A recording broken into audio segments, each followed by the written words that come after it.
Bowls Australia acknowledges the traditional owners and custodians of the land in which this stream is produced. We pay our respects to all First Nations people and acknowledge elders past and present.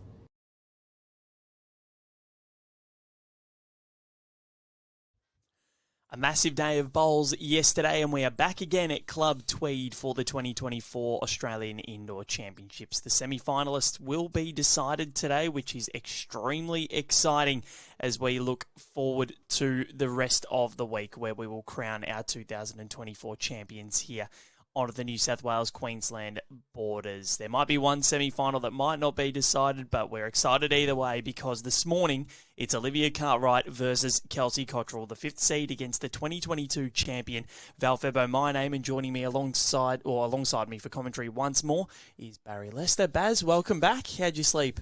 Yeah, very well. A little bit of rain on the way in this morning, but A little bit. we don't need to worry about that being inside today, Val. But it's good to join you once again, and good morning to everyone around the world watching. And yeah, what a great game to start the morning.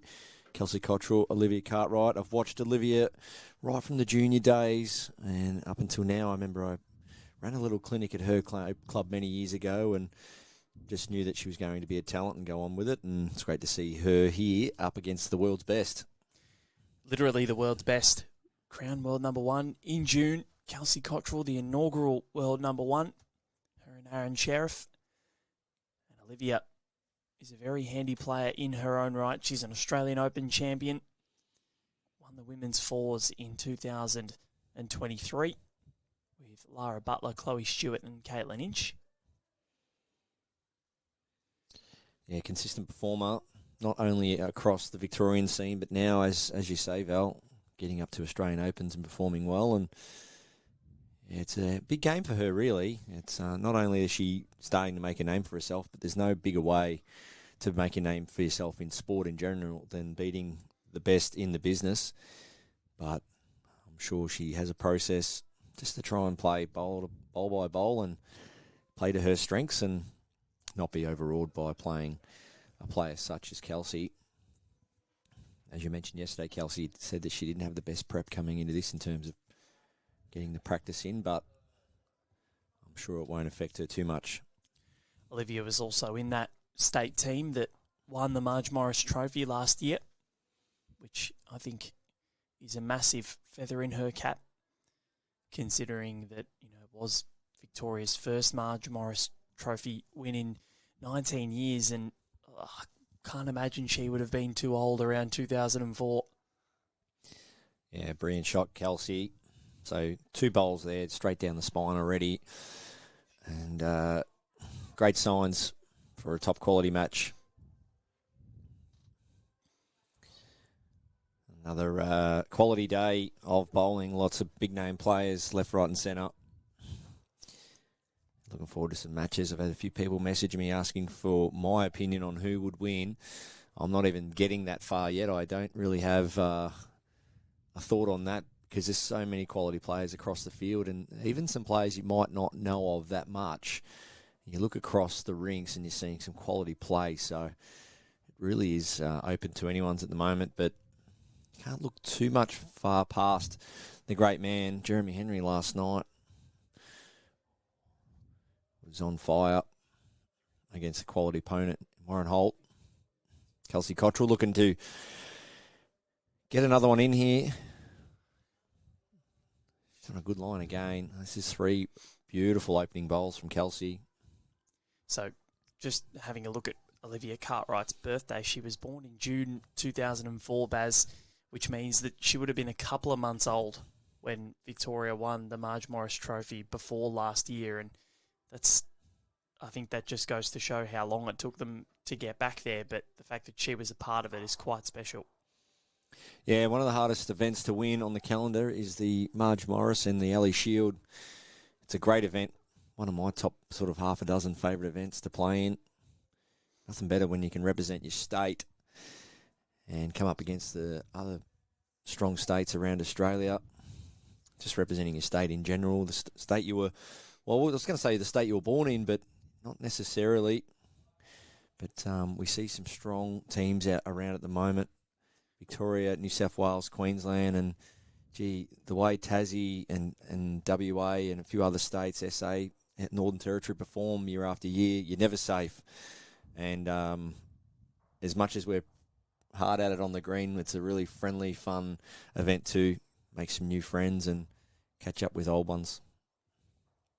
I was going to say it'd be interesting to see a state of origin type event where you actually play for the state that you're born in. Locke sitting next to us has brought this up a few times, and I think it could be a pretty cool initiative because there's a lot of people that are playing for different states than what they were born in. Like you'd be back for Victoria. That's right, Brett Wilkie, Victoria. Mark Casey, Victoria. Well, he's back there now. Sean Baker would go back to Northern Territory. Nathan Rice would have to go back to Tasmania. And if you look at the current sides, Ben Twist would have to go back to Queensland. Tristan Smallacombe would go to WA. Yep. Aaron Wilson would have to go back to Victoria. Yes, it'd be quite strong. Yeah, you've raised Chloe a good point Stewart, there. But Victoria. I mean, from a hybrid perspective, if someone was to put it together, I think it'd be a great event, a State of Origin series, some form of TV sponsored event. I think it'd really capture a really good audience. Great shot there from Kelsey. But in this day and age, it's just great to see state bowls alive and well. There was some mumblings over the last few years where state bowls was heading, and there's nothing better than getting out there and representing your state. And as a pathways player, you want to first of all make your state team play well there, and then work your way up and bring on the Alley Shield in a couple of months and Marge Morris trophies, which will be played here, Val. Right here at Club Tweed, just to our left, where it's quite wet at the moment, but I'm sure it'll be dry by October. Yeah, the rain finishes up tomorrow, and then it's all 25, 26 degrees every day, beautiful. so you'll get a little bit of it before you leave. Well, I had it in Melbourne before I left, so... Not 26 degrees, though. Not 26, but it was still sunny. Sunny enough to go outside. You better get those pins out, get a bit of sun on them, mate. I need to. So Olivia, she's got her work cut out here. Kelsey's played an unbelievable end to hold 4, and don't worry, Olivia, you've done not much wrong here. Most players are going to probably find it hard to beat that at any level anywhere around the world. But the hardest thing about what Kelsey's got to do now is try and back that up. That's nearly to do that. Bang on. She was telling me before she's not a morning person. Right. Kelsey Cottrell. So to do that first thing in the morning, before 8 o'clock, that's impressive. Yeah, it was almost ditch to ditch, so it'll be interesting to see if she does that again here.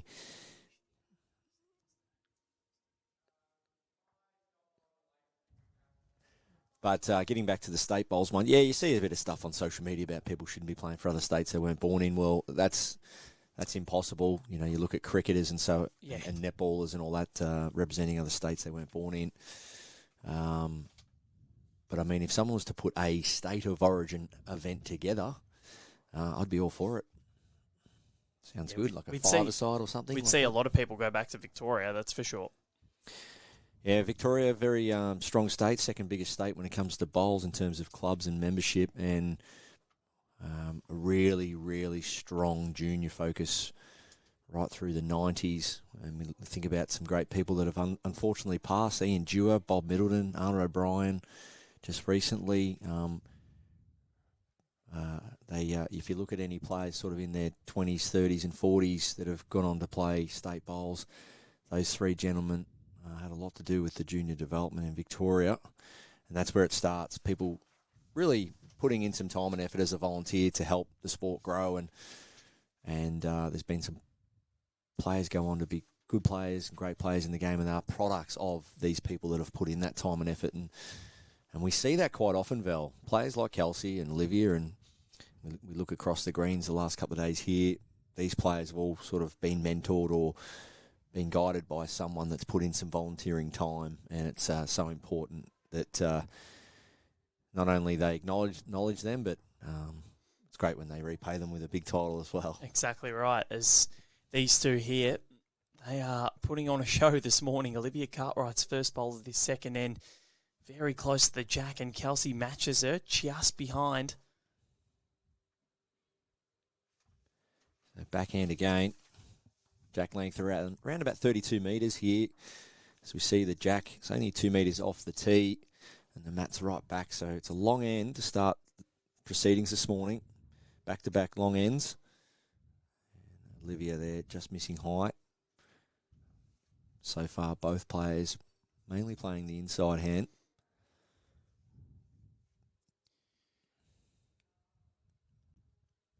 Two years ago, Kelsey took a break from international bowls and withdrew her name from selection for Birmingham. Having a young family, it was always going to be very difficult, but she began to dominate even more on the national scale and won the AO singles before coming up here, or down here, to Club Tweed and taking home the 2022 Australian Indoor Championships title as well. And then a few months later at the Nationals, she won the Australian Championship singles title. So she had the 3 biggest singles titles that you could possibly win, plus the nugget. So all 4 were in her grasp at that time. Yeah, phenomenal player. First met Kelsey when she was 14, all those years ago. And came into the Australian environment as a 14-year-old and just a absolute whiz kid.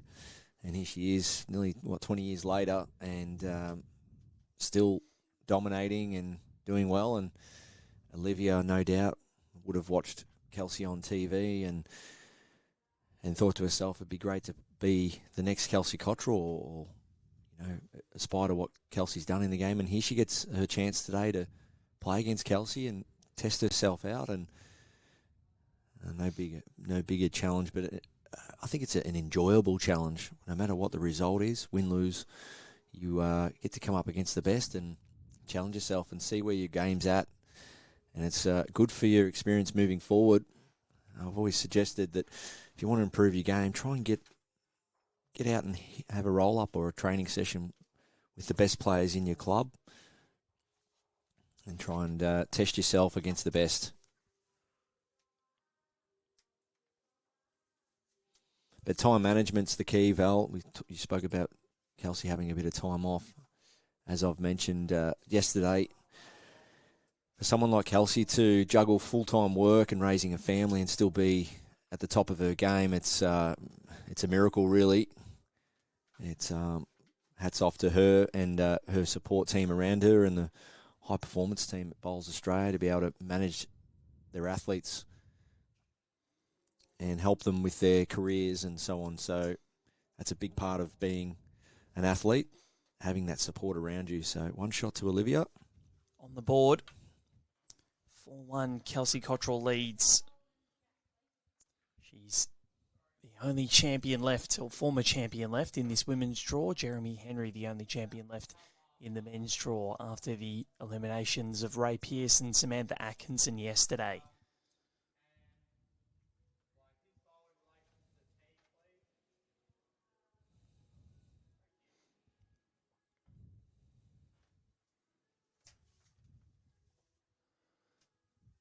So Olivia Cartwright on the board for the first time today.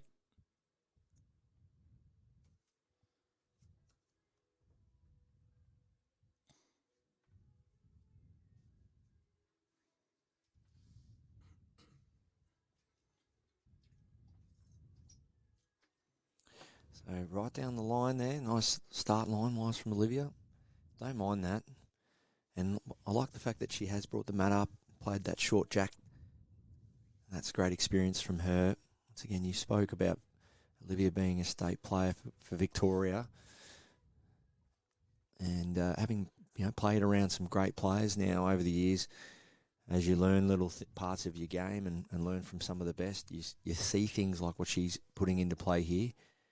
Knowing that Kelsey got a 4 on a long end, just bringing the mat up, playing a short jack, just trying to get things on her terms.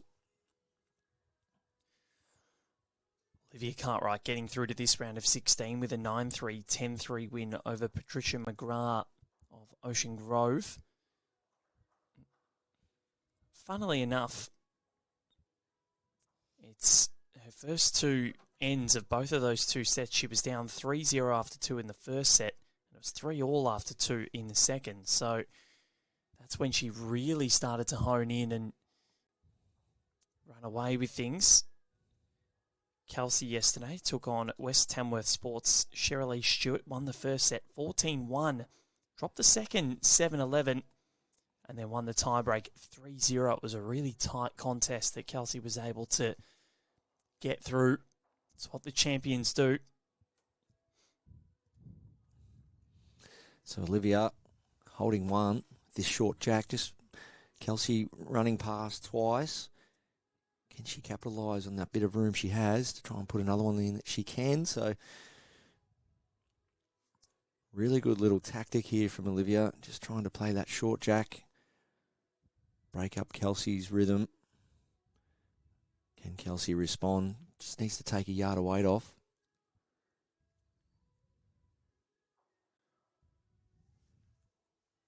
So missing her line on that occasion.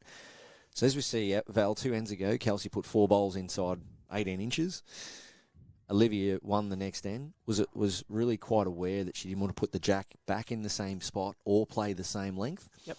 So she brought the mat up and played a shorter jack, and so far so good. It's broken Kelsey's rhythm, and she's managed to consciously play the length she wanted, and that breeds a little bit of confidence, knowing that you've got the length you want and you've got things on terms, and managed to put 2 bowls inside a couple of feet there. So I know Kelsey's got one to come, but whatever happens from here, it's good signs from Olivia in terms of she's well aware of the game situation. Yeah, and I think you know that Kelsey's so strong in that T-to-T range. So to be able to negate that and stay on your length is so important. The other bonus too at this stage with this head is that it's not an attacking head yet. It's not something that Kelsey would look to run at or drive at. And there's not really much that Kelsey can sit off. Now, Olivia doesn't want to create a jack-high situation. Well, that's perfect. That's unbelievably good. I reckon that'd be 3. It'd be close to it anyway. Yeah, it looks to be 3, and there really isn't a target. But there doesn't really need to be much of a target for someone like Kelsey. She's left in a situation now where does she just try and dead draw her way out of trouble, or does she try and play some form of arriving shot to try and spring the jack out to the wing where she has a couple waiting? So it is 2 and a measure. Let's see what Kelsey can do. Good little test for Kelsey early, just to keep her sharp here. Pick the mat up straight away, so I'm not sure if that means anything, but it's coming around. What a shot, She Kelsey didn't. Cottrell. That is brilliant. I thought she wasn't a morning person. You know why she picked the mat up so quickly? Because she loved it, Val. Yeah. It's like a golfer when they pick up the tee as soon as they hit it off the tee. Yeah. Yep. You know, it's good, but that is something special for the morning. Well, Olivia Cartwright, you can't do much better there. You've got 3 bowls right down the middle of the rink, be in behind the jack, no targets. And Kelsey plays an absolute screamer.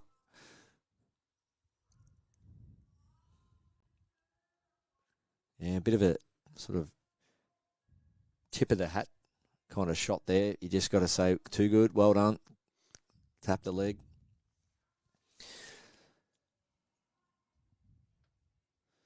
Well, I was going to say to our listeners or to our Facebook followers and comments, name your 5 five-a-sides for our state state series or state of origin. So you'd have we'd do a 5-a-side, men and women, and you have to be born in the state you represent. Oh well, that'd be amazing. It's funny you have someone like Kelsey. She was born in New Zealand. Well, yes, we'll make it. But yeah, the state that you first came to lived in. She was very young. Yeah, I remember a few years ago. I think it was Kelsey was born in New Zealand. I think Lindsay was born in England, and Rebecca Van Ash was born in Wales. That is correct. Yes, I remember we played a series in Wales years ago, and Beck had some relatives come and watch, and she caught up with them. It was great. So loved Wales. One of my most favourite trips, playing in Wales. beautiful countryside. Kelsey here just missing under.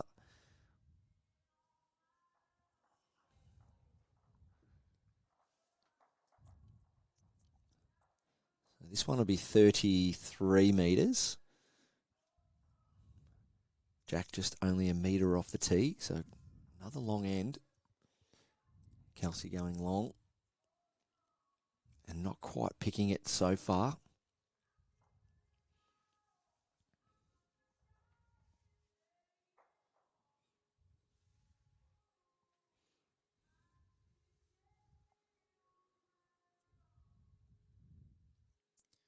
Can Olivia duck underneath?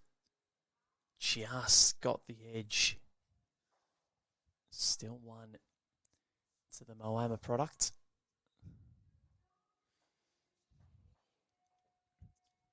Representing the Victoria, New South Wales border town on the New South Wales, Queensland border town. Yeah, what a club Moama Bowling Club is, really.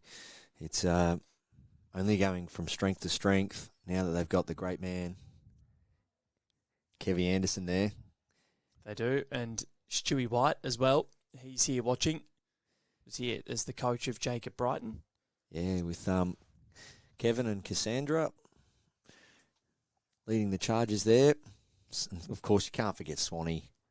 Everyone loves Swanee, so Johnny Woolwich, I'm sure he's tuned in this week. And, yeah, great to see that club. I first started playing there probably in the late 90s and, yeah, remember going up there, 5 bowling greens. And now they're building resort-style accommodation, cafes, restaurants, you name it. So, yeah, if you're in the area, Moama, well worth a look. There's some great clubs right across the borderline there. When you go from Cottrell to Moama all the way over to Barham, it's a great part of the world. Looking forward to getting back there in October for the Moama pairs. Yep. The women's pairs, that would have been quite recently, or has that happened yet? I think it's coming up. Yeah, very, very soon. Strong field. It's unbelievable. The men's and women's fields are very strong. Who are you playing with? Johnny McCarron. Yep. Jay Macker. Just caught up in Bali. Got engaged over there. Shout out to Johnny McCarron and Jess. Congratulations. Oh, what a shot. Kelsey Cottrell. Her final bowls have been out of this world.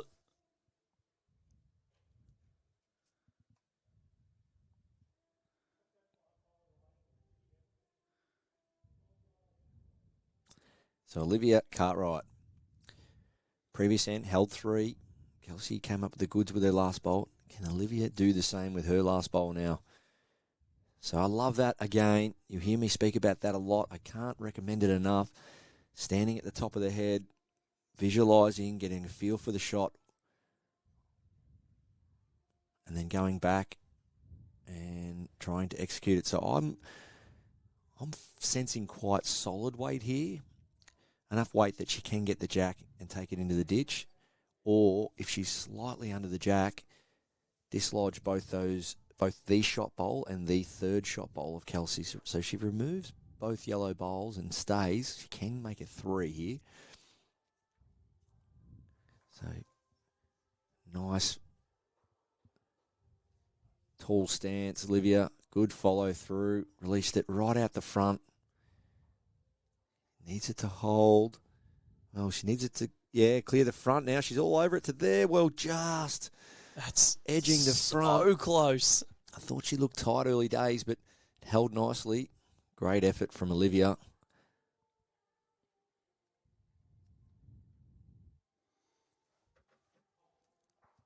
So Kelsey just flexing her muscles a little bit more. She has won 3 of the 4 ends, and that big 4 on the opening end has told the tale so far. 6-1 after 4.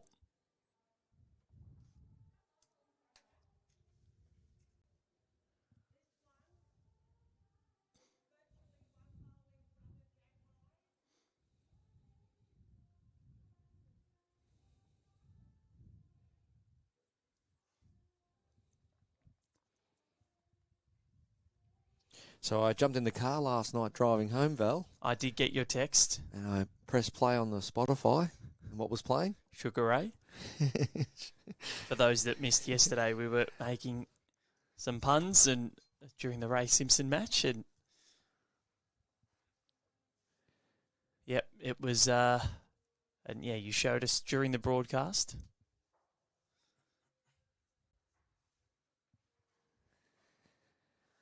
Olivia Cartwright, backhand it is.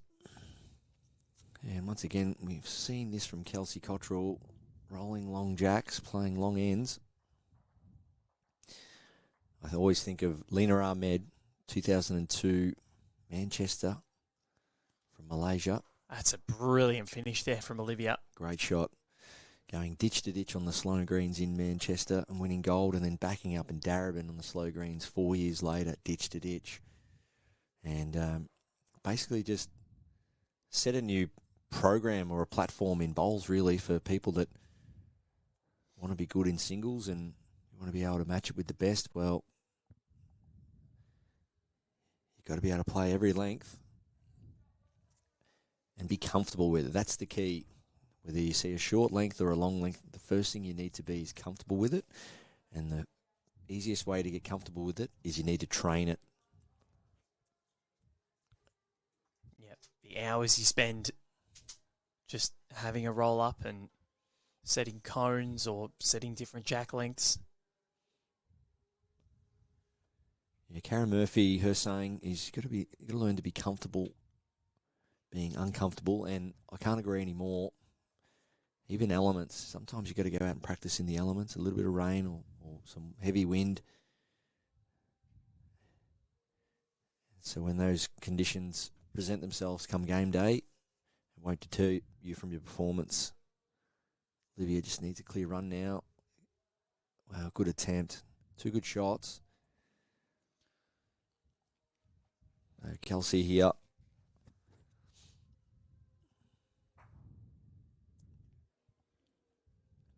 Be looking just to turn that jack off that great shot from Olivia. Missing under.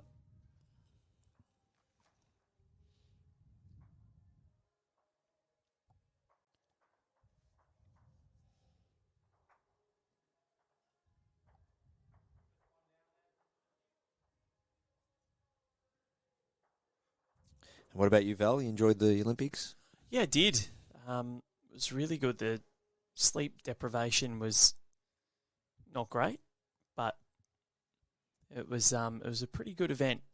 The only downside, I think, was Novak Djokovic winning the men's singles gold in the tennis. You're not a Novak fan? Oh, no. Oh, right. Well, that will make sense then. So, yeah, that wasn't fun. But other than that, it was pretty good.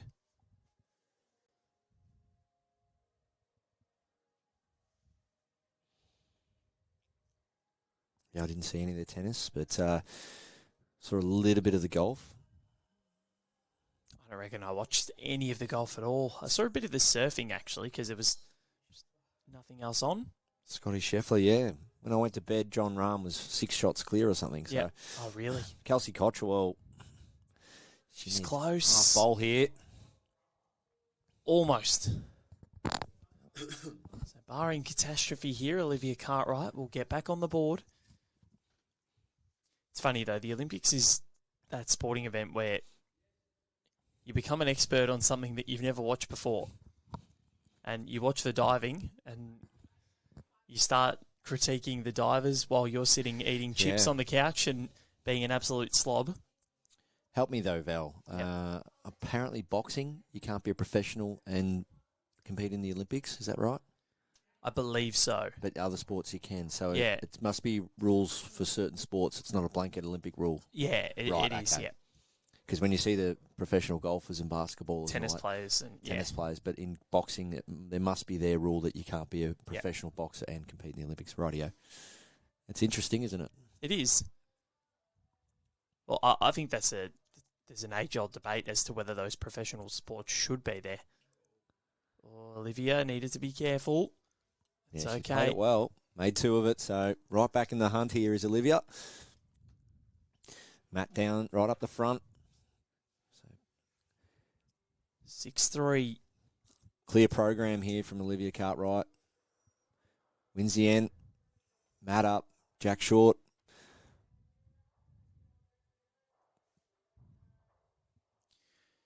As you can see on the right of your screen, all the other matches that are going on this morning as well. We've got Kate Matthews and Louise Cronin. Kate has raced away to a big lead there, 10-2. Ali Forsyth as well.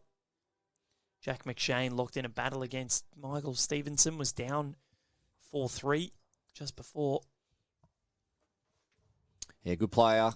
Jack McShane, also Michael Stevenson from Essendon. He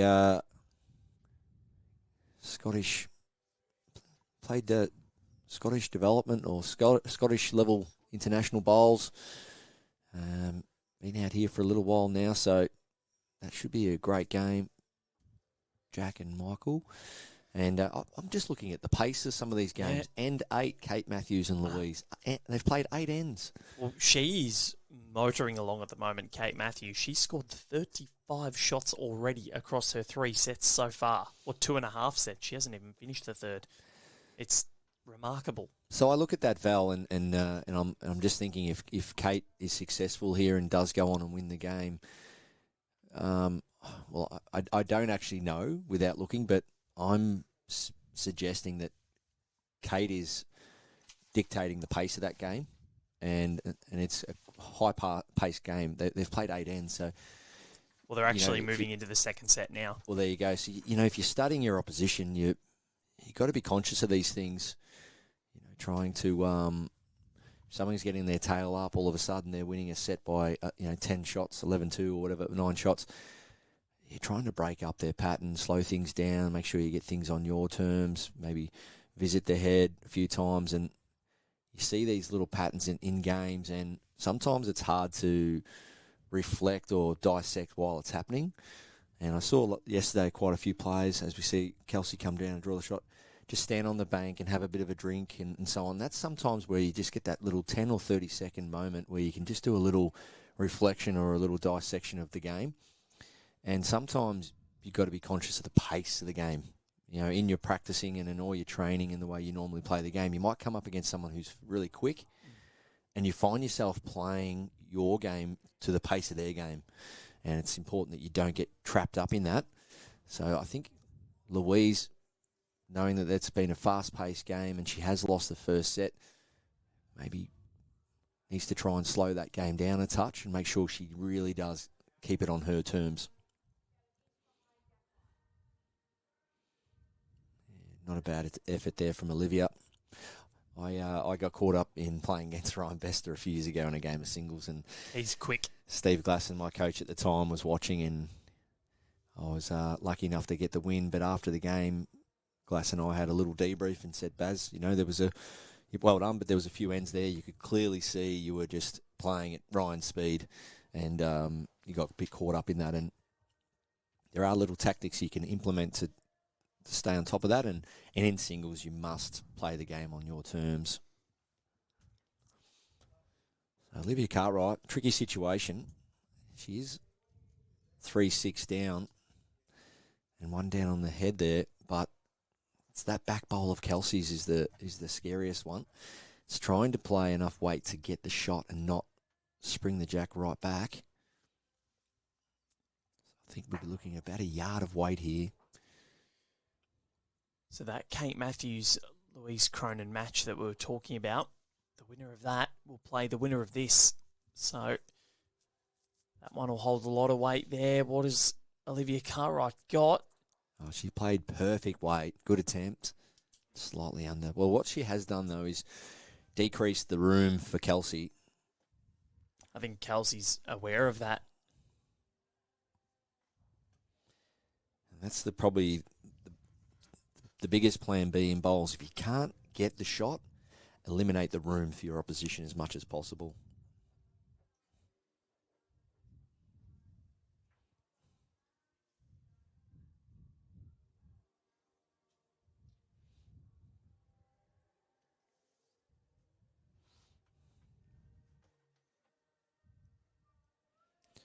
Kelsey Cottrell, this would be just a flat draw here. Trying to draw a little side toucher. On her forehand. Well, no, she's given up on that. I don't mind this either. She's just playing a little practice shot. So Kelsey's just thought, well, later on I might need to draw to the ditch and I might get a feel for things back there. So little practice shot. Didn't want to risk things. 7-3, Kelsey Cottrell. 3 ends to play.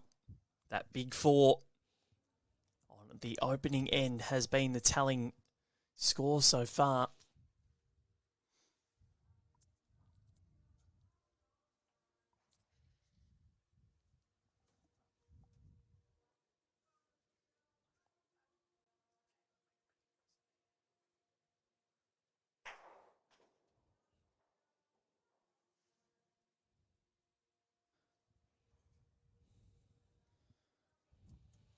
So Kelsey Cottrell, another long jack here. Forehand it is. It's not surprising. And look at this opener. Definitely not a bad one. Just a couple of feet short, but the line, splendid.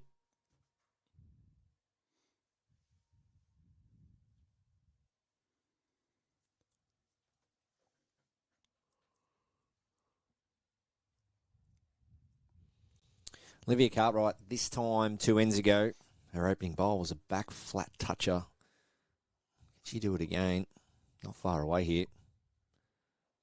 Well, it's nearly a front toucher, so she's got a lot of confidence up on that backhand in this direction as Olivia. 2 ends to play after this. I feel she needs to try and get at least one here to stay right in the hunt.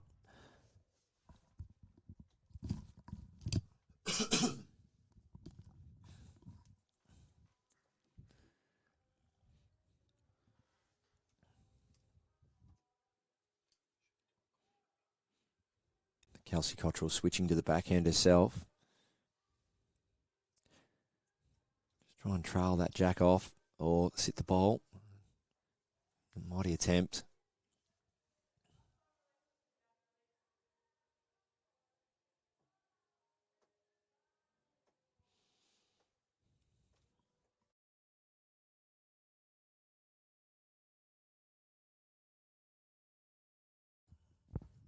Olivia Cartwright holding one.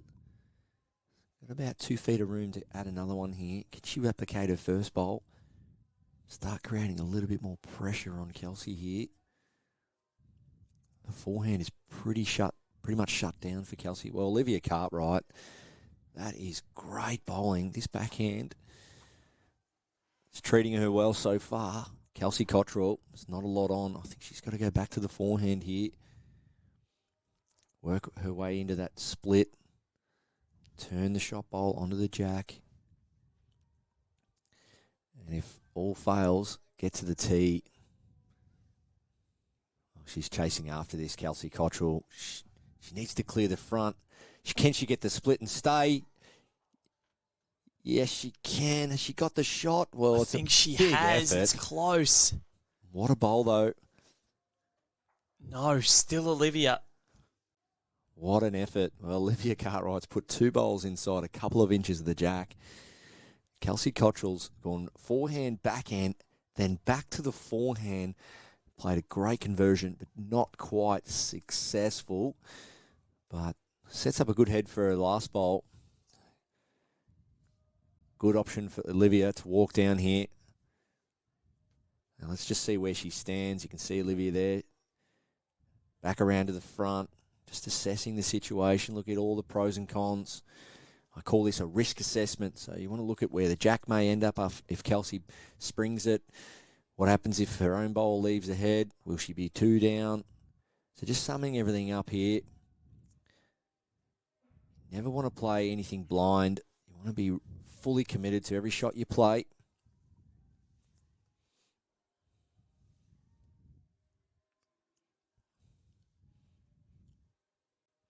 Still just looking at this head, trying to tick off on what she wants to do, and that's it. The decision's done now. You want to have a really clear mind and approach to what you're doing. And when you get behind the mat, as you see Olivia now, just sitting behind the mat, just double-checking everything now. As we mentioned yesterday, no shot clocks, no time limits on these games. So take your time. Yeah, we did have some long ones yesterday. Samantha Atkinson and Erin Swatridge. Yeah, there used to be 5 setters back in the day here at the Australian Indoor. 5 setters. Yep. I don't mind that. Probably have to be a few less ends. Or were they still 9 end sets? Olivia, what a shot. Wow. I think she could have made 2 here. Yeah, I'm pretty sure they were 7 end sets.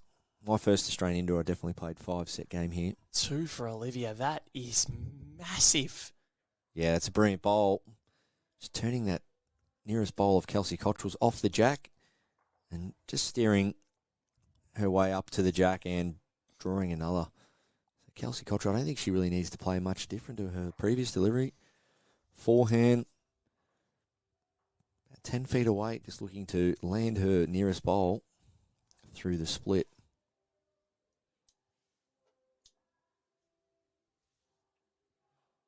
You soon know with Kelsey whether she chases it or not or stalks it. Slightly under. Is there a secondary result through the split? There sure is. Kelsey Cottrell, she may have scored one here. Oh, sometimes. Not quite what she was after, but. Sometimes it goes your way. But Olivia's still got one more left in the tank. Missing good areas. Kelsey, not that far away. Bowl tight. Measure indicated. Front bowl up through the split. And I mentioned it a few times on the broadcast yesterday about playing the right weight, missing in good areas. And Kelsey's weight was spot on then for a secondary result. About Olivia, she has played 3 phenomenal bowls. Still may find herself down 1 here. That's what happens when you play Kelsey Cottrell. You can play the most perfect end and still be down. And it's a big end. Kelsey gets a 1 here. 5 up with 2 to go. That's what's Olivia Cartwright got. Can she play some form of arrive and split herself? Dislodge those 2 front bowls of Kelsey Cottrell's and stay.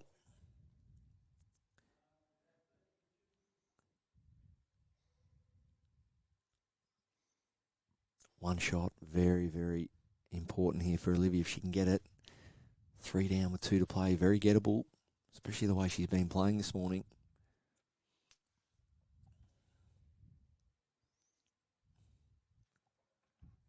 She's watching this. She's not far away.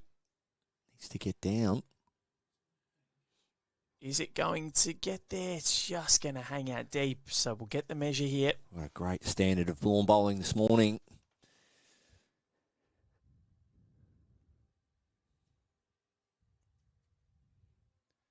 Kelsey having a quick look. Umpire may possibly be called, or Kelsey will get the shot herself. Olivia concedes immediately. She does get the result, does Kelsey Cottrell, and she moves to a 5-shot margin, an 8-3 advantage. And Louise Cronin, she's responded 4-0 up in the second set.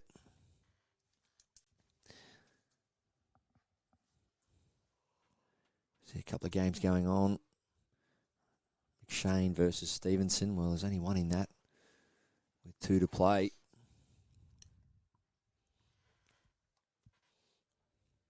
I was really impressed with Katrina Green's performance last night. She keep that standard up, especially the standard she produced in the first set. Keep an eye out for her. And on cue, she draws a side touch-up. So Katrina Green, one to look out for. So Kelsey Cottrell, the jack rolling's been nearly identical every time she's rolled the jack. She rolls around that 33, 32 metre length, trying to stay in rhythm over these long ends. Olivia Cartwright, well, it's been a great standard, really. No one's really given much room to the opposition at all so far. See that there, 2 bowls already inside 18 inches.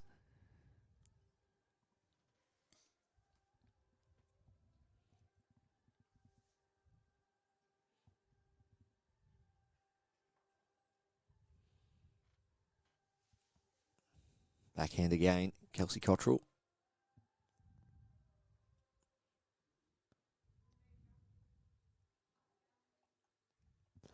As you can see there on Kelsey's bowls, those little dark marks, they're just from the rubber compound, from the rubber ditches. So wherever Kelsey's played recently, I think outside, probably from the nugget. Just the rubber marking on the bowl. There are various little methods on how to clean that. I found gumption's the best. Gumption? Yeah. $5 or $6 from Coles or Woolworths. Nice. Little tub of gumption. Don't think I've ever purchased that at all. It's great for many various things. The cleaning aisle? Around the house. Yeah, gumption, you can't go wrong. And got a little tip. In living. Gumption. Got a little tip for clubs out there too. If you've got the white mats and you're struggling to keep your mats clean, gumption. Bit of pressure wash and a bit of gumption to clean your mats. Don't need to buy new ones. Give them a scrub. There you go. You'll see gumption next time you're at Woolworths or Coles, Val, and think of me.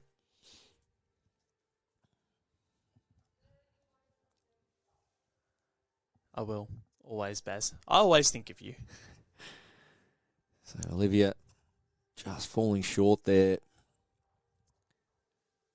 I think she needs to start to be a little bit more attacking here, Olivia, in terms of arriving, landing, trailing here. The must-score end for Olivia Cartwright. As Kelsey piles another one in there. Well, she's created a bit more of a target for Olivia. So this one here needs to be backhand with weight. And if she doesn't manage to get the shot, put it in the area where it can score. So some form of weighted shot. So Michael Stevenson will now lead 8-7 going into the last end against Jack McShane. He's picked up a 2. So this shot here, it's a testing shot for Olivia. Arrive, sit or trail, and the weight needs to be precise, needs to stay on the green out the back, and she's done that well. So Kelsey be across that. She'll be looking at all the percentages here.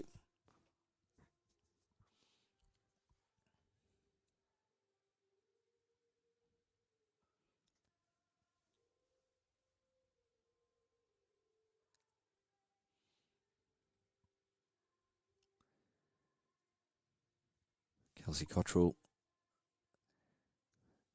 looking to protect any danger here. Probably looking for any areas where she can drop a multiple. One down won't be so bad. One down gives a 4-shot lead with an end to play, and she rarely drops a full count. Yeah, so this is just a position bowl. Looking to put a bowl anywhere there's a potential multiple.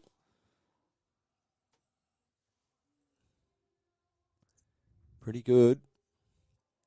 Just joins Olivia's at the back there, and yeah, that practice bowl that she put down going to this in this direction last time, that's exactly where this one ended up. So you said that she might need to play it in the future, and that's exactly where she's played it.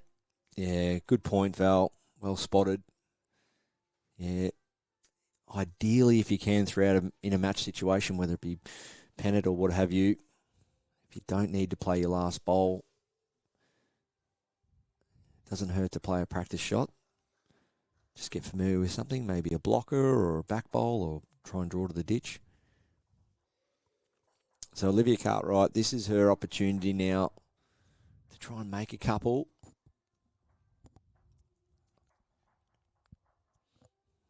I reckon about 6 feet away, so similar weight to her last delivery. Looking to trail the jack out of there. She gets it right. She can make 2.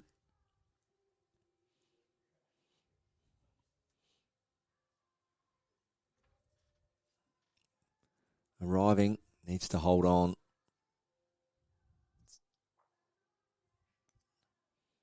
Almost. Or did it get a result there? I think that'll be one to Kelsey. It's close. Yeah, Kelsey's having a good look at it. I have a feeling this might be one to Olivia now. Umpire called. Yeah, I like that. Close measure. No need to get in there yourself. Call the umpire. And just a reminder too, that if you're out there measuring at clubland, you don't need to touch anything. You don't need to touch jacks or bowls or anything. Your job's just to get a bit of an idea, a bit of a guide, get a reference, and then, if need be, call an umpire. You don't want to touch anything, interfere with the umpire's job. That's their job. Unfortunately, we see some people out there in various events rubbing bowls, rubbing jacks, pushing up against things. Just need to get a reference. Don't want to compromise the umpire's job. So we've got the feeler gauges.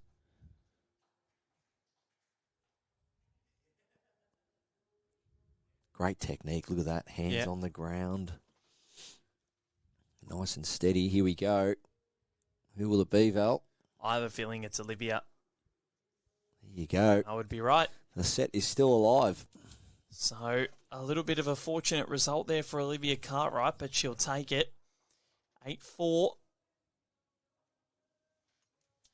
And we go on. In set one, she needs a full count of 4 to tie it.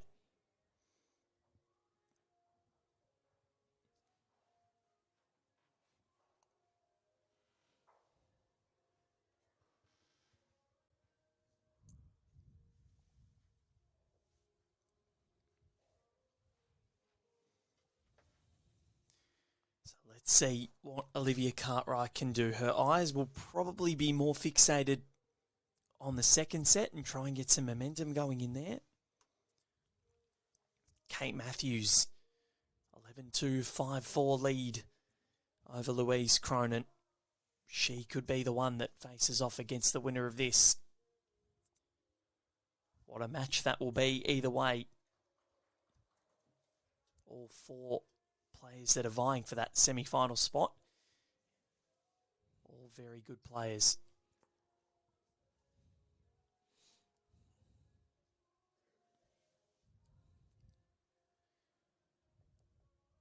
Michael Stevenson bowling very well against the Oz Open Men's Pairs champion, Jack McShane. As you said before, Baz, 8-7. Back here,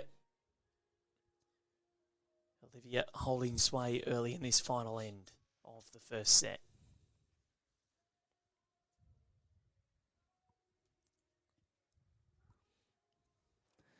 So Olivia Cartwright holding one. This one needs to get there. Well, she'd be upset with that. She knew she needed to reach.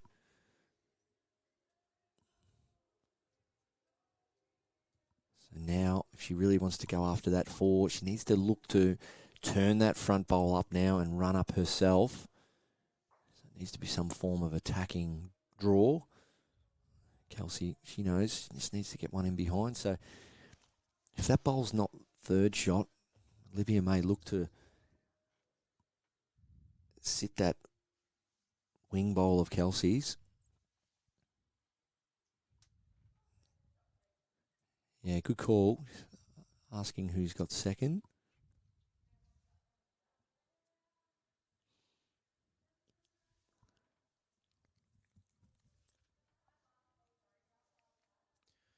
So Kelsey, all she needs to do is stop a 4.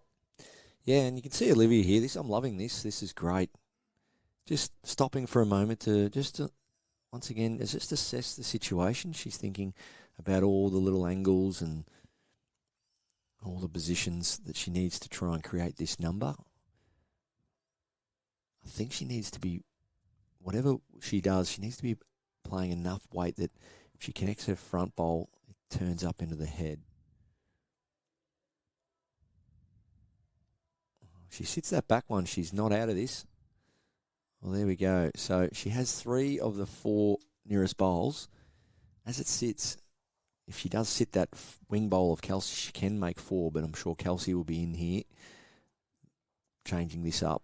The problem for Olivia is that Kelsey has 2 left in the tank. Kelsey just doesn't want to turn that front one. Oh, no. Well. Don't think that... Well, I'm pretty sure Kelsey's front one now beats the back one of Olivia's, so...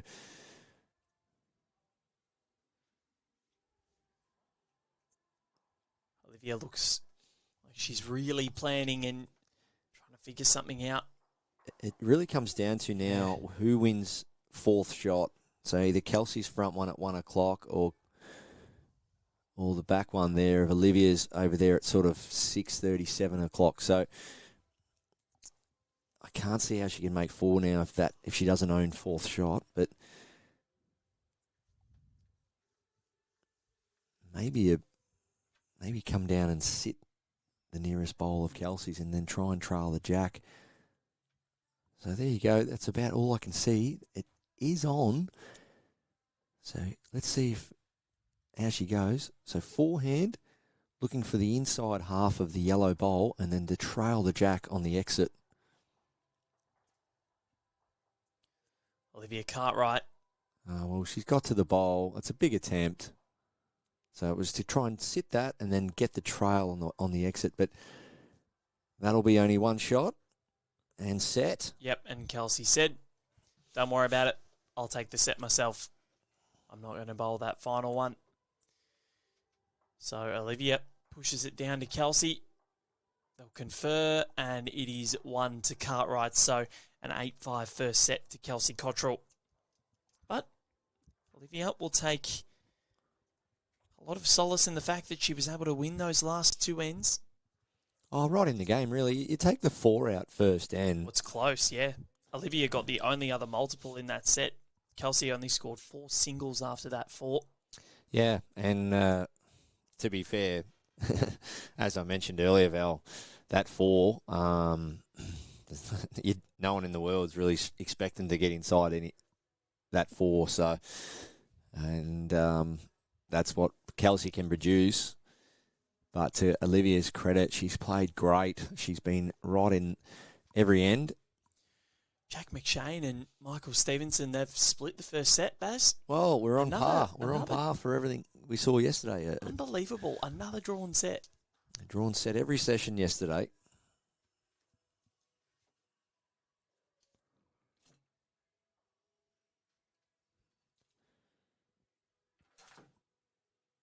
Kelsey Cottrell, backhand.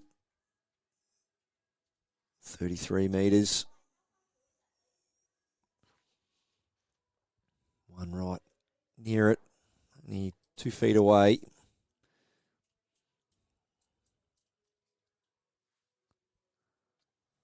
Nice release, nice technique from Olivia. Just missing under, good weight.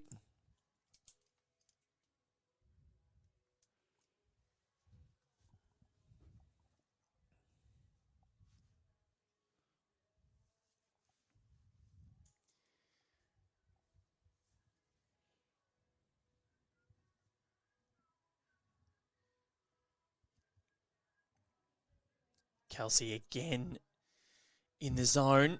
Just squirted the jack out the wrong way, but still holding 2. And Olivia can't afford to let the same occurrence happen again. The first set, of course, if you've just joined us, was the difference in the first end when Kelsey took a 4. A full count of 4.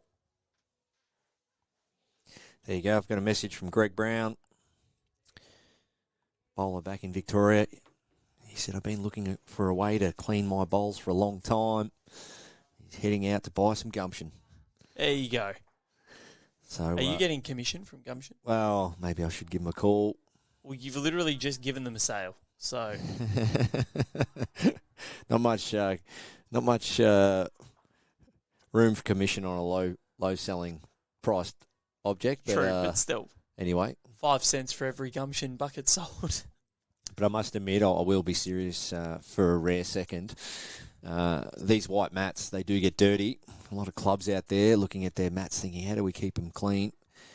Just get a sturdy scrubbing brush from your local Bunnings or wherever you, and get the gumption on them. Do you have a brand Come of up brush? a treat. Oh, you can do it with like a proper hard, wide sort of scrubbing brush, but yeah, not a cheap item. So if you're a bit short, get out there and give them a scrub, some gumption.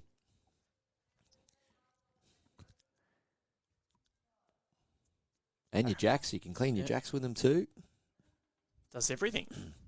See, I'm a bit OCD. I can't handle dirty mats and dirty jacks. Yeah, fair enough. So you just seen around Broadbeach just at night, just after everyone's left, you just out there cleaning mats and jacks? Not quite one of my spare hobbies, but...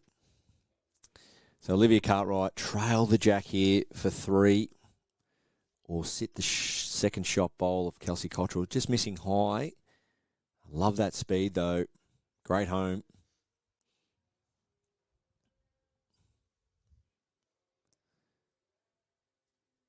Louise Cronin leading the second set over Kate Matthews, 7-5. Lost the first 11-2. Yeah, it'd be good to see that go to a tie break. 2 young guns. Kate Matthews, a 2-time Australian champion. Has taken home the women's triples on 2 occasions with Jen Delves and Natasha Van Eldick, both times. One in the cancelled 2020 event, or the one where it was stopped halfway through at Dandenong, and then last year at the Nationals in Perth.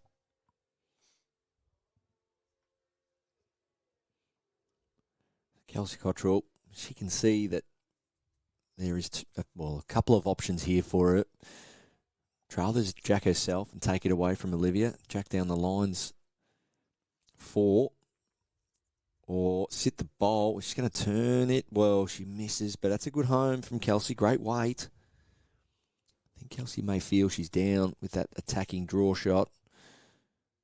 Does look that way.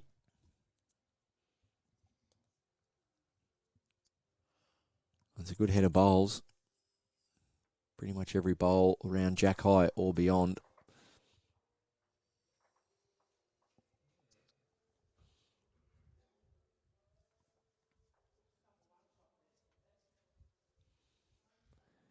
Michael Stevenson's just pinched a 3 in the opening end of the second set against Jack McShane.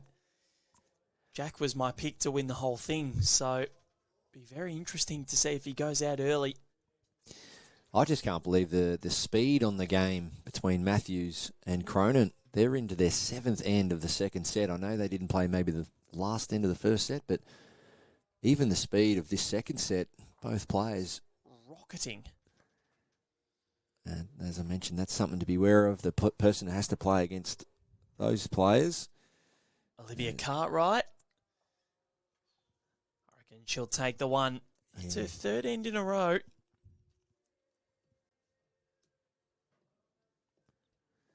I think we're going to see a measure. Yeah, Kelsey. We are.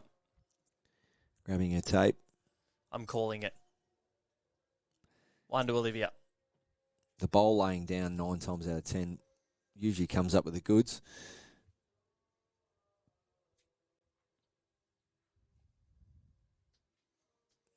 Yep, 1 to Olivia. Good call, Val.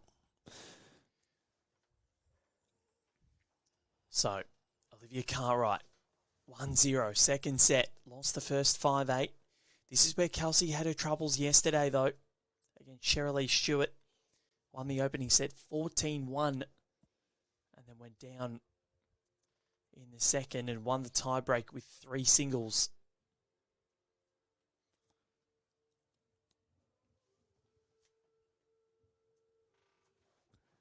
So there you go. I'm just watching a little bit of that Cronin versus Matthews game.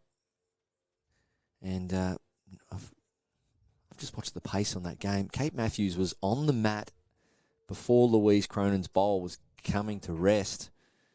And, it's a fast-paced game over there by two young superstars. Keep an eye on that for our viewers. Louise Cronin leading 7-6.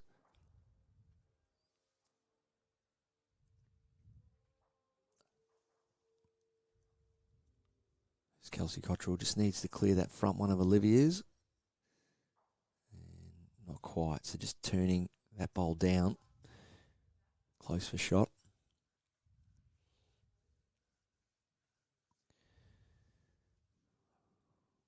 Katrina Green. Well, she lost the first set. The Green Machine. To Kayla McBean Curtin. 8-6, but she's back in the second set, leading 7-3 after 5. Ali Forsyth out on the end rink there. He's up 1 set and 3-all in the second.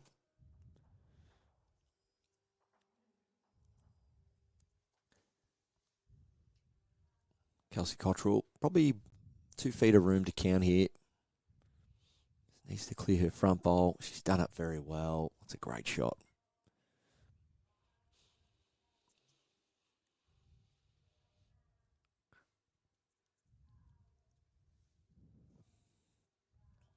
Olivia Cartwright. Be interesting to see if she does have a little niggle at this, looking to turn her front bowls up.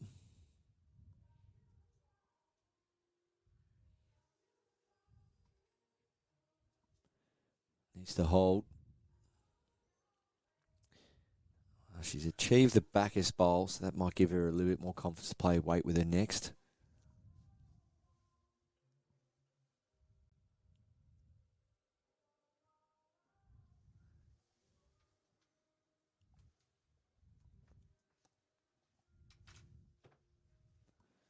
Yeah, nice shot from Kelsey. Right in behind the jack. About a yard past, so it's a good home.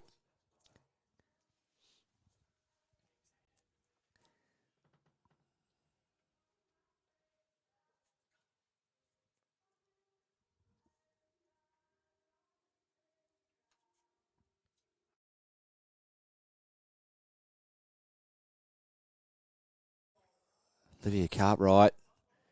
Nice little view of the head here.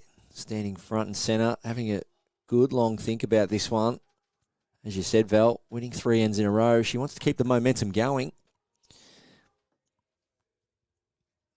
There is a bit of a target there, so it's all about the angles now. Probably looking at the secondary results. If Jack moves right back, how many is it? 1 down, 2 down. What if she happens to remove her nearest bowl?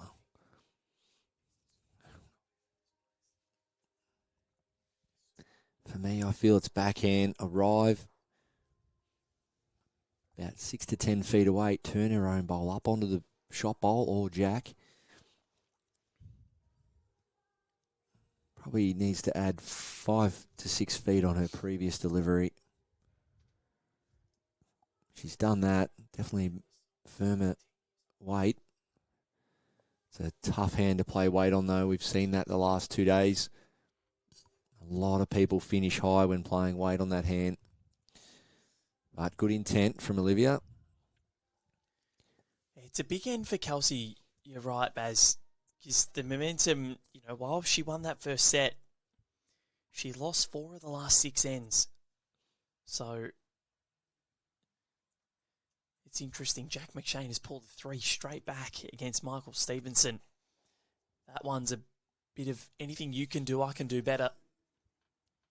Michael representing the Essendon Bowls Club, not too far from where I live, actually. Yeah, good part of the world. Used to play at Moonee Ponds many years ago. That's also a great part of the world. It's one of my favourite suburbs, Moonee Ponds. I had 4 years at Moonee Ponds Bowling Club. Great memories, great location. As Kelsey Cottrell removes one. We'll see what. One taken out. Dare say it probably stays that way. Could be 2, but I reckon Olivia might have gone in for second shot. But she is making a good fist of this, Olivia Cartwright. 1 all after 2. Yeah, you're right. Moonee Ponds Bowls Club is a brilliant location, Baz.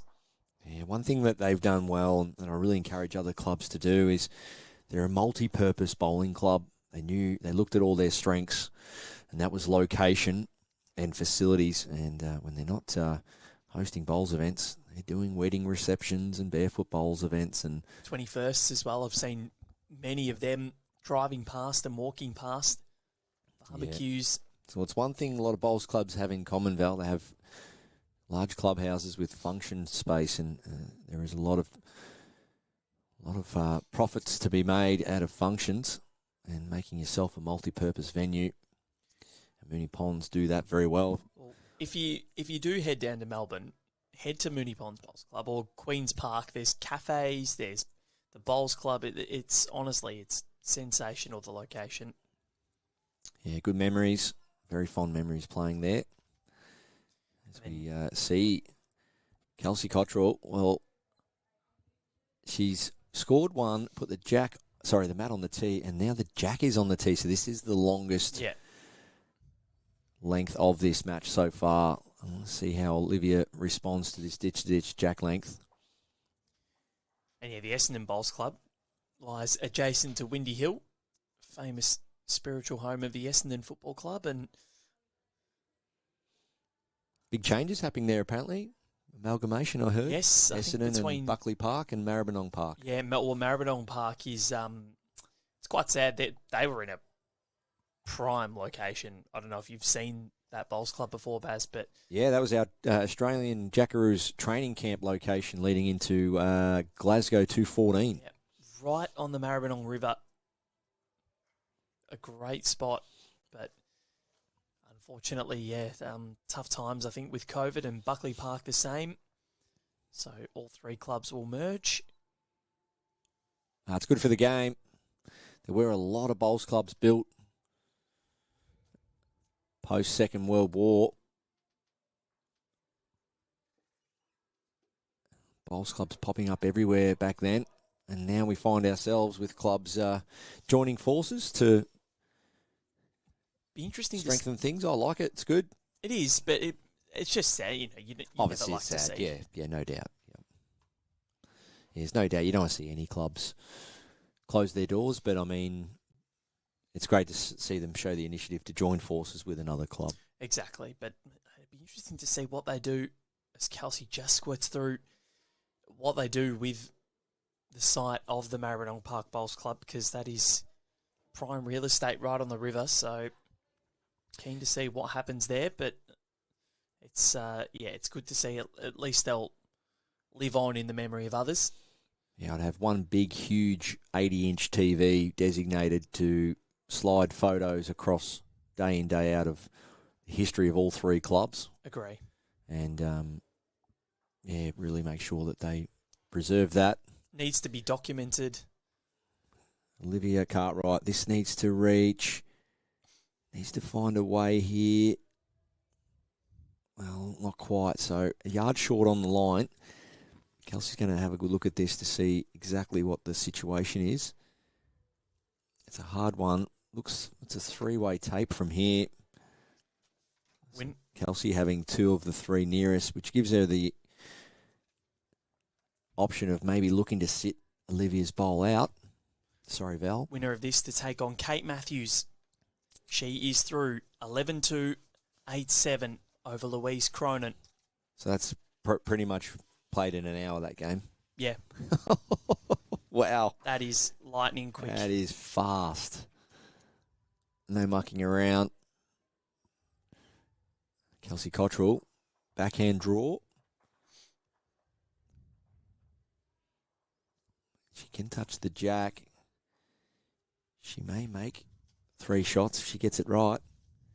But it does bring these front bowls into play. Needs to be careful. Well, that's the drama, and that's the danger when looking to play an aggressive draw.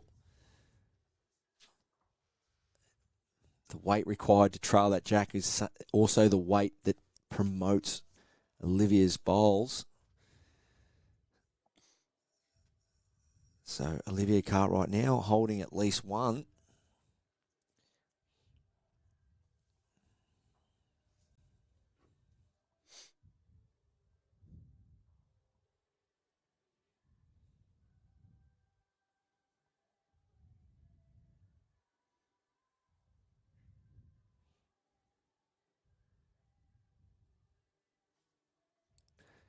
Here we go. Forehand it is.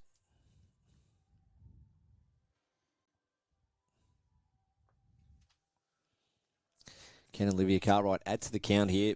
Forehand, turn her wing bowl in, or just draw it herself through the hole. Needs a yard on her last. Oh, she's done it well here. Any touch of that. And, well, she might flop in as well. I think she may have made 3 here. Olivia Cartwright riding that one home, she was.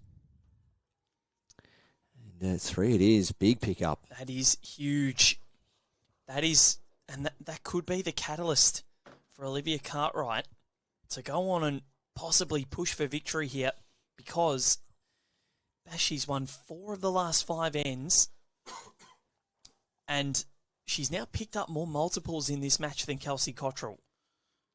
And yeah. I know, it's easy for us to sit there and say that in terms of momentum and all that sort of stuff. I don't know whether she's thinking about that or anything along those lines, but it is very impressive to see what she's put together, and if she is thinking about it, that must be giving her confidence. Well, Valley, if you look at the scores, they're all locked up, really, 9-all across the 2 sets. And if you remove Kelsey's 4 from the first end and maybe just give Kelsey a 1 because it was a super 4, all of a sudden, Olivia's leading 9-6. Exactly. So, yeah. It's because Olivia wasn't far off. You said she played a pretty good end. That's right. No doubt about it. And that's where this game's at. Take the sets situation out of it, and the scores are 9-all. And it's really anyone. So well done to both players.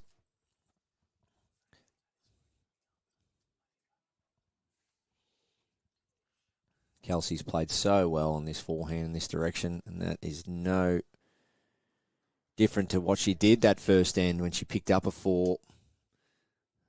And she'd be looking to get that. I wouldn't say necessarily a multiple back here, but at least just strangle back some momentum, as you mentioned. Winning 4 of the last 5 ends has Olivia, and Kelsey, well, there's one way to usually try and fight back a momentum, and that's called a front toucher. She's done that well. Dotted the jack with her first.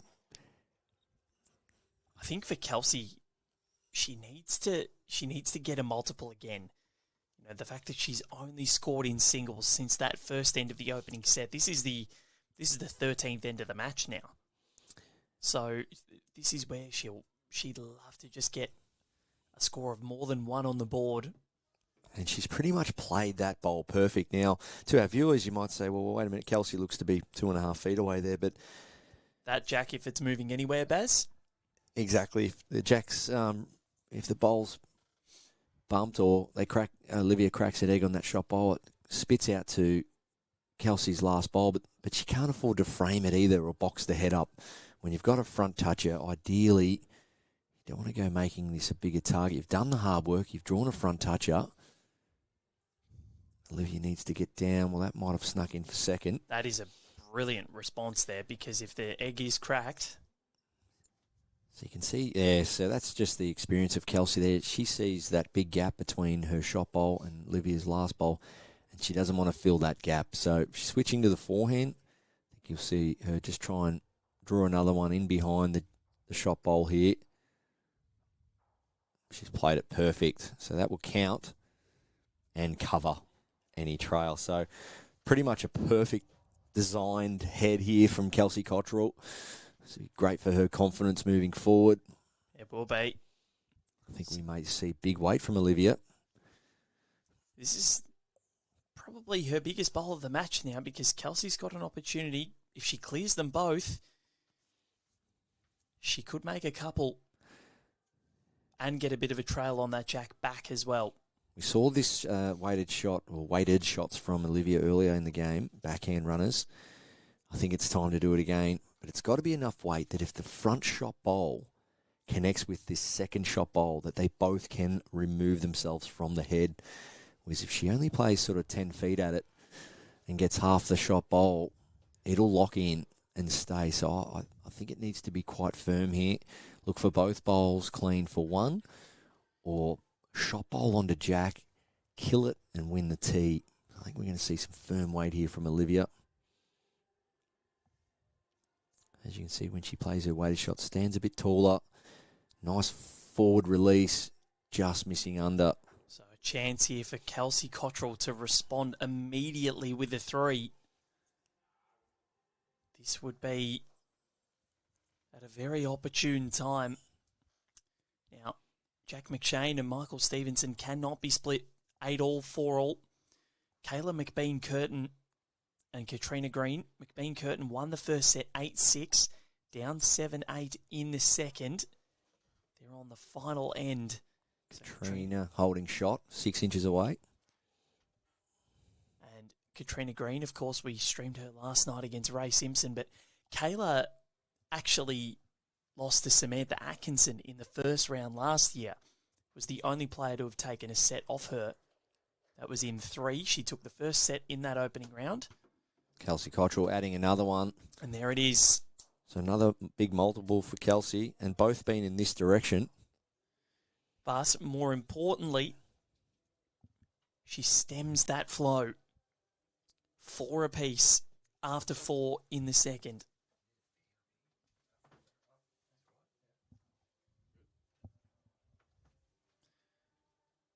Baz, Premier League starting soon. What do you make of Chelsea's chances this year? Yeah, I've been listening, for those that don't know, I'm a mad Chelsea supporter. I've been listening to the podcast the last few weeks, just trying to get a bit of a feel for our squad and our draft and our team. And, yeah, we kick off this weekend. I don't know, mate. You look at new coaches, some new players. Some of our best players weren't involved in the pre-season matches, but in Bali the other week, bought some new Chelsea gear, some new Chelsea jerseys, as you do. Getting a bit of a collection up now, but I love Champions League, so I don't think we're around the level or we can win the Premier League, but yeah, if we can finish top 4, make Champions League, I love being involved and watching that event. But Man City, very hard to beat.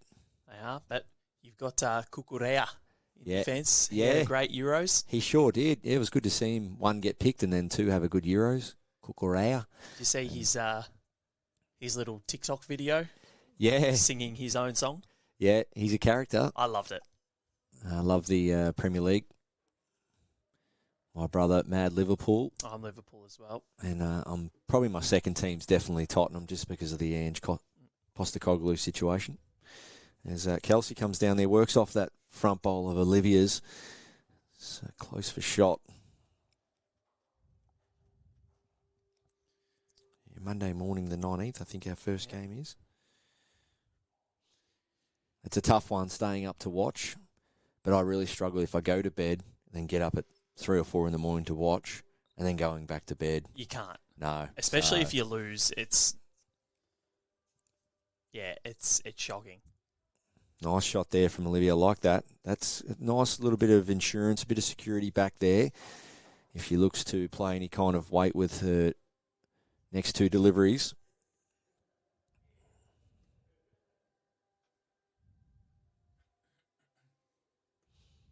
Kelsey Cottrell will be backhand arriving. Just enough weight to turn one of the yellow bowls up. And once again, if not, just work on past the head. So she'll win the tee there. Ever been to an English Premier League game, Val? No, I have been to a League One match. I went and saw PSG take on Montpellier when I was over there in 2022. So I got to see Messi, Mbappe, and Neymar all in the same team, which was pretty awesome. Olivia Cartwright needs all of the... Well, she's got a feather on the front. How has she not... Can't play it much better than that. How has that not gone through? To feather her own bowl and not get any jack connection. Unlucky. I thought it was going to be jack clean. How did that not touch any jack? To get through that gap, yeah, she's done well, but... Barely a bowl width. Pretty good setup, though, with her next. We'll see Kelsey Cottrell on her backhand. But yeah, no, went to a League One match, and that was great. Atmosphere was awesome. So yeah, next time I head back, possibly going overseas later this year, possibly. But we might try and catch something over then. Sorry, I just saw a result next door. Yep. Katrina Green was... She was holding... She may have just lost here. She was holding set. And interesting result happened. With Kelsey Cottrell here. They're going to measure for the game here. Katrina Green. Well, that's going to sting. Yeah, it's a stiff way to lose. Katrina Green. Bowls went everywhere. And she's going to go down there. Losing one, so drawing the set. So one of my favourites, well, I thought definitely a danger to the competition. She's lost that game. And Kayla McBean Curtin gets up, so well done to her. Well, I think this is the narrative here, that she was eliminated by the eventual winner last year, is Olivia Cartwright. Baz, what's she doing? She's promoting Kelsey's. Careful. Well, could be 2 down. I think she is 2 down. It's at least 2, Val.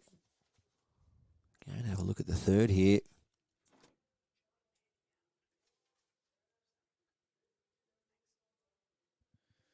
That's a wider angle for you, just to see.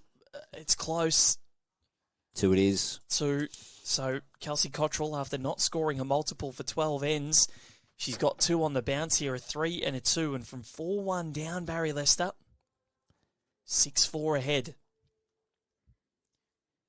She has ramped things up.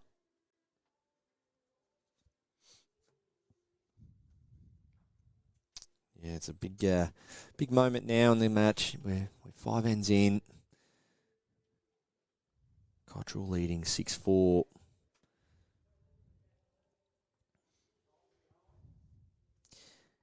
Olivia Cartwright just needs to win this end now. Strangle back a little bit of, I guess, purpose in this match. Just make Kelsey know that it's not going to be an easy finish. She's going to have to work hard to get the victory.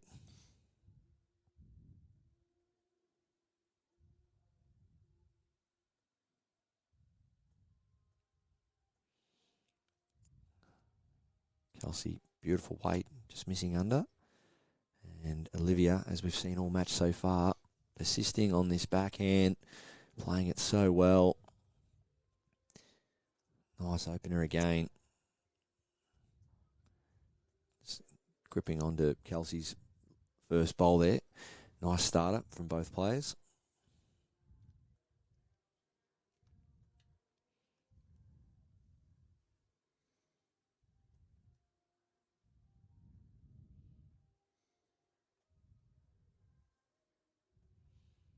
This looks good. Little touch of the jack. So Kelsey Cottrell. Well, Olivia Cartwright, I think it's time to go now. I think needs to play some form of weight.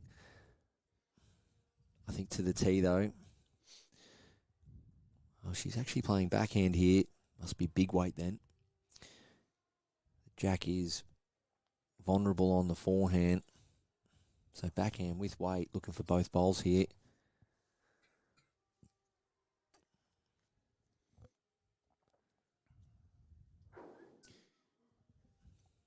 She does need to be careful here, Olivia Cartwright, because any other big score and a big collect for Kelsey Cottrell, and she could be in massive strife as Jack McShane. He's pulled ahead to a 2-shot lead, and he's holding 3, a couple of rinks over. So Kayla McBean Curtin into the quarterfinals, and she'll be awaiting the winner of Chloe Stewart and Chloe Morrison. Battle of Chloe squared.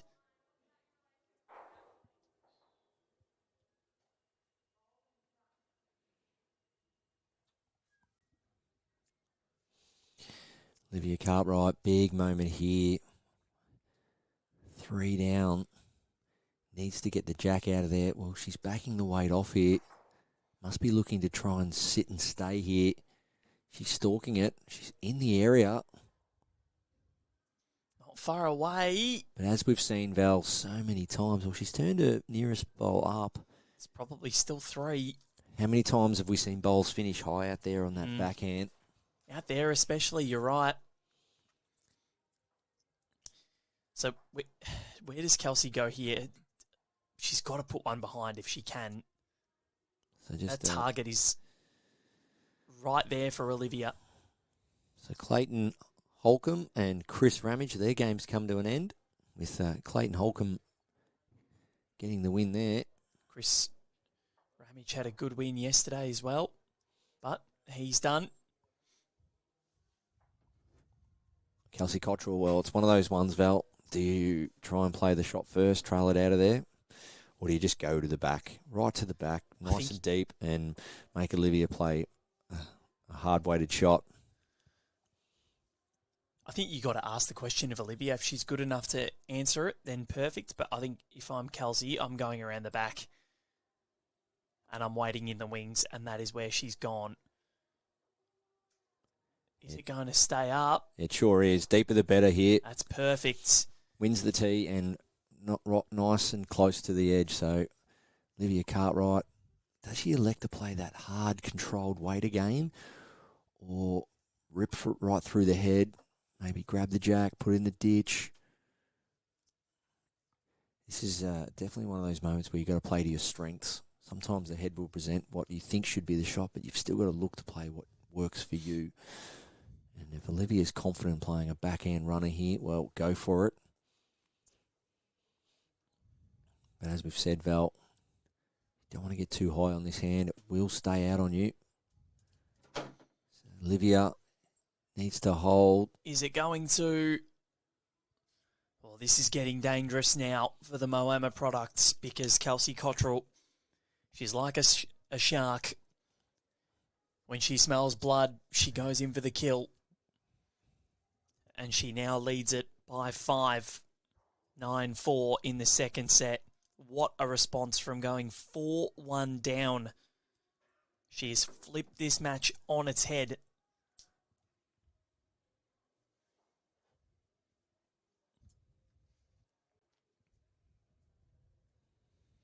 Next up, of course, 10 o'clock, Australian Eastern Standard Time.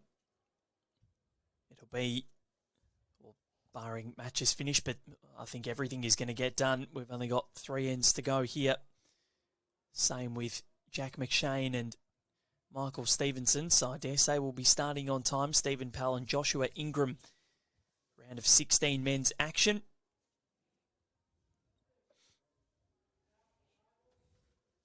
Then midday, Brianna Smith and Dawn Heyman. A battle of the right at home Jackaroos.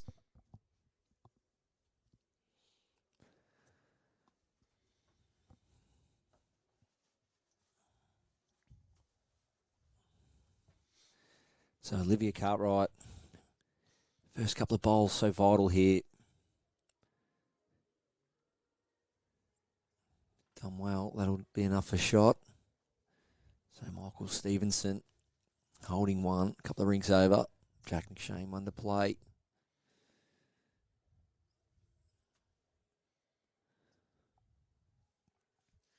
So if Kelsey can get another couple here, I think it'll put the pressure on Olivia Cartwright in dramatic fashion. She leads by 5, and of course we don't need to play out the full allotment of ends if it's mathematically impossible for the losing player to come back.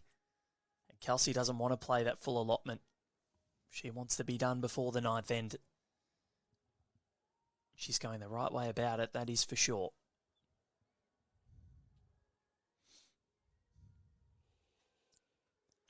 Can Olivia sit that bowl? Well, she can. Great shot. Might be 2.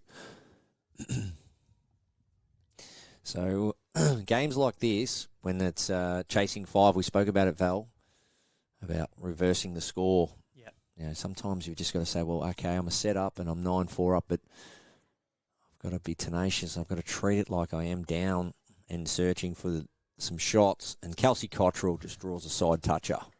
That is just ridiculously good. Yeah, it's quality play. No doubt about it, Val. It's a big answer for a great shot that Olivia played. So Michael Stevenson's going to pick up 2 there. Go within 1 with 2 ends to play.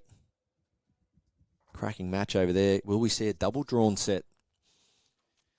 Might just a literal tie break. And that'll get us above par if we don't have a drawn set next session. Yeah, we'll be in the plus. So Kelsey Cottrell holding 1.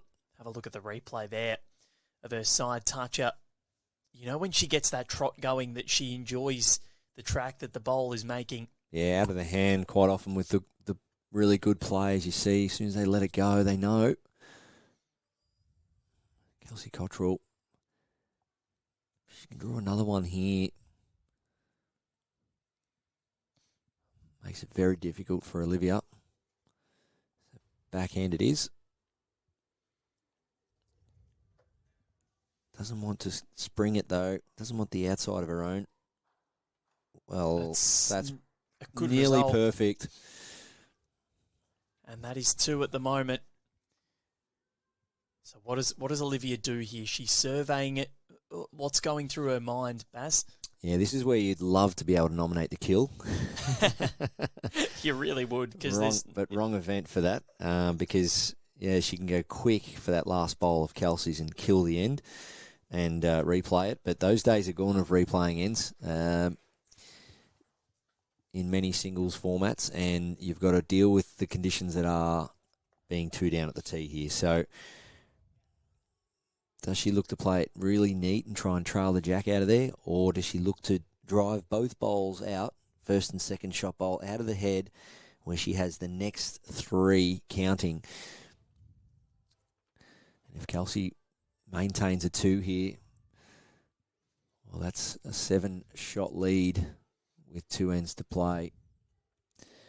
So decisions for Olivia. Is it sit and stay? Is it trail the jack? Or is it rip both the shot and second shot bowl out of the head here for a count of 3?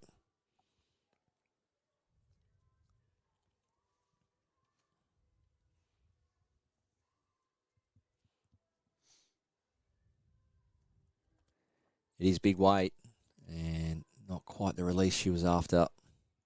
Yeah, visibly frustrated with herself, and now she has to be more than perfect.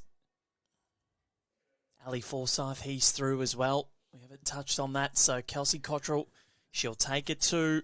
And after not scoring a multiple for 12 ends, she's gone 3-2, 3-2. And from 1-4 down, she now leads it 11-4 with 2 ends to play. The only thing that will save Olivia Cartwright are 2 maximum counts of 4.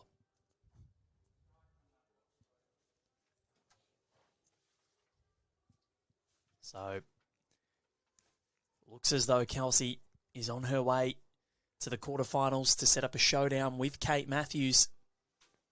Jackaroo versus emerging Jackaroo.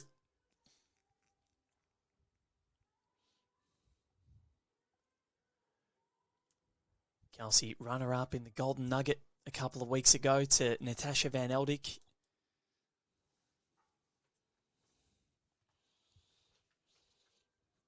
Translate from outdoor to indoor so easily. Yeah, the best players can, Val, no doubt about that. Sound techniques, experience, all that self-belief you must have, especially in singles. And you win the mind game, you win the game, I've always said in singles. You've got to be mentally invested.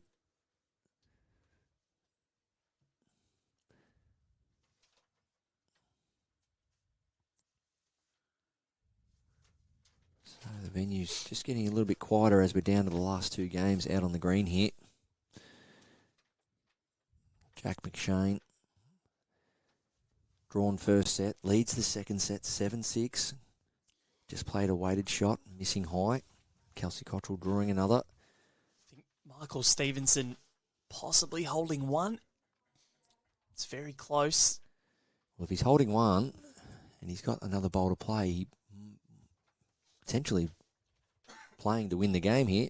Jack's got it's a whole game. Jack's got final bowl as well, so he'll be able to dictate what happens.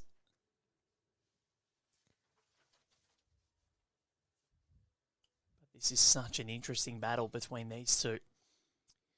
Kelsey Cottrell, though, she just needs to stop a full count from happening. And Olivia Cartwright has found the jack, pushed it into Kelsey's bowl, and then crashed in. So Kelsey with a side toucher now. Not of her own doing, but it doesn't matter. And just going back to early in the second set there, Val, we spoke about both players being on 9 shots apiece. And even since then, Olivia hasn't done a lot wrong. The heads have been brilliant. Kelsey's just front-end pressures caused Olivia to play weighted shots, and that's usually how you win the game of singles. Well, yeah, from 9-all overall, it's now gone to, what is it, 19-9. It's quite insane what Kelsey has put together in the latter stages of this second set. 4 ends in a row. She's gone 3-2, 3-2. Great shot here. Olivia Cartwright. That's sensational. Jack McShane, last bowl of the end here. Looks to be down 1 on the head. Which would send it to a literal tiebreak. Double tiebreaker. Double drawn set. Don't see that very often. He's not looking too excited about it. So they are going to a tiebreak, I think. Michael Stevenson and Jack McShane. They've gone 8-all, 7-all, 2 drawn sets. They get a genuine tiebreaker. The winner of the second set. Well, oh no, they've got an end to go. Oh, they do too. There you go. Apologies, viewers. So, no, there will be a... Yep, this is a 1-end tiebreak.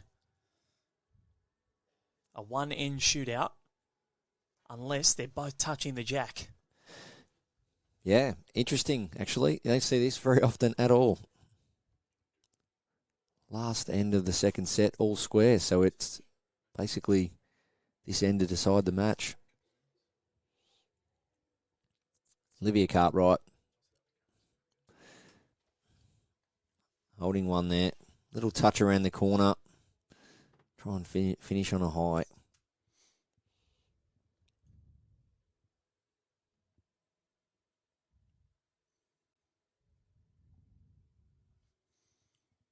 We may try and bring you the end of that McShane-Stevenson match if we can.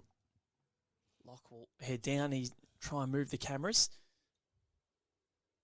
So Olivia Cartwright, she will score.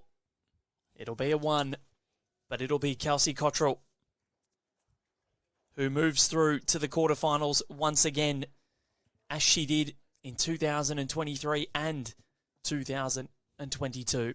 An amazing performance from her to make it all the way through once more. She was tested yesterday against Shirley Stewart, and she was pushed for the first 12 ends of this one. But after that, she just flexed her muscle and said, "You're not getting me, and I'm going through." Yeah, well done to both players. Big mention to Olivia. Yeah, she's done very well. Definitely tested Kelsey throughout this match. And she's going to be proud of her efforts. And keep an eye out for Olivia. Already done big things in the game and continuing to climb that ladder of success. And Kelsey Cottrell, well, it was from the get-go, that 4 on the first end. Pretty scary proposition when you're putting 4 bowls inside 18 inches, end 1. But Olivia tested it, and then Kelsey finished strong. So well done to both players, and good luck to Kelsey in her quarterfinal. Yeah, how good is this? Locke has... We're a little bit elevated up here in the commentary booth. Oh, he hasn't. Locke has put a camera right up here on the balcony, and look at the work that he's done to get the final few bowls of this Jack McShane-Michael Stevenson contest. So Kelsey is through. These two looking to get themselves through to the quarterfinals. They're at 8-all, 7-all. This is the final end of the second set. Jack McShane holding at the moment. Is that your own phone?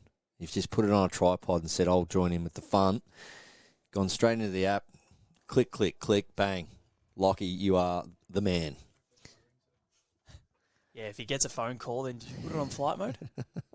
Do not disturb. I'll just ring him now and see. Just joking. Alrighty. So as we see, we might as well bring it home this game. Michael Stevenson finds himself down 1. That bowl is a foot away, and he's not far away here. He's just turning a little bit late for that weight. So, but look at the catchment that he's got back there. He's only going to have one more bowl left to try and have a say on this.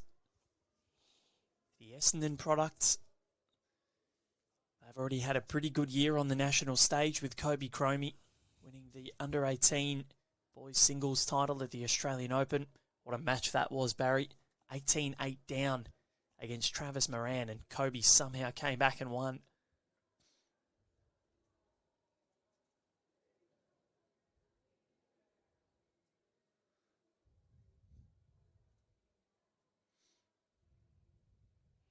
Yeah, we spoke about yesterday about resilient and coming back from any kind of setbacks.